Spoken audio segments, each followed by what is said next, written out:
Truth. Three questions I want to answer today in this episode is truth important? Is truth relative, or is truth absolute? And what do we do when we disagree with someone about a truth? This is my kickoff. This is the first episode of Justified by Score, and I thought it was absolutely necessary that we start this off first by identifying what truth is. Identifying first what truth is will set the foundation for everything that we engage in. Truth helps make it all possible. Truth. So the first question that I want to tackle today is truth important? If you answered no, then I assume that you're okay with people lying to you. I assume that you're okay with your paycheck being short because your employer didn't feel like paying you what you were owed. But since I know you are an intelligent individual, you have concluded, just as I have, that truth is important. My next question, is truth relative or is truth absolute? Truth is defined as the quality or state of being true, a body of real things, events, and facts, or actual. It is the state of being the case or a fact, a transcendent, fundamental, or spiritual reality. Transcendent in what fashion? It has to transcend the individual and be consistent beyond the individual.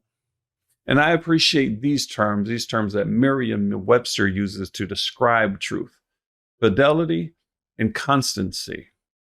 Fidelity, the quality or state being faithful, accurate in details. Exactness. Constancy, steadfastness under duress, a state of being constant or unchanging. If truth is relative, then that would mean that it would change from person to person.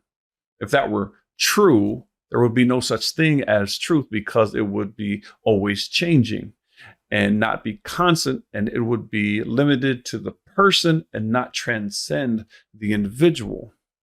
Truth would therefore be inconsistent, contradicting the very definition of what truth is. What I'm saying, if one person says something is true and it contradicts what another person says is true, they both cannot be true at the same time. Let me give you another example. If you were to state to me right now that there is no such thing as absolute truth, my response then would be to you to test your claim against itself and ask you, is your statement true? There is no such thing as absolute truth.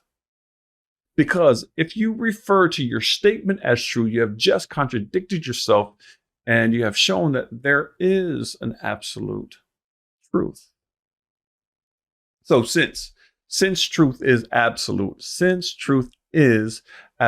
where do we go wrong and arrive at disagreements on truth? First, we need to start out by defining what truth is. In the English language, truth derives from terms to mean faithful, trustworthy. It's directly associated with words like honest and phrases like steady, adhering to promises, or characterized by good faith. Truth has to be constant. Truth has to be permanent. And truth has to be faithful and reliable.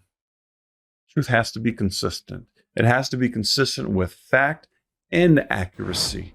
Truth is also consistent with reality.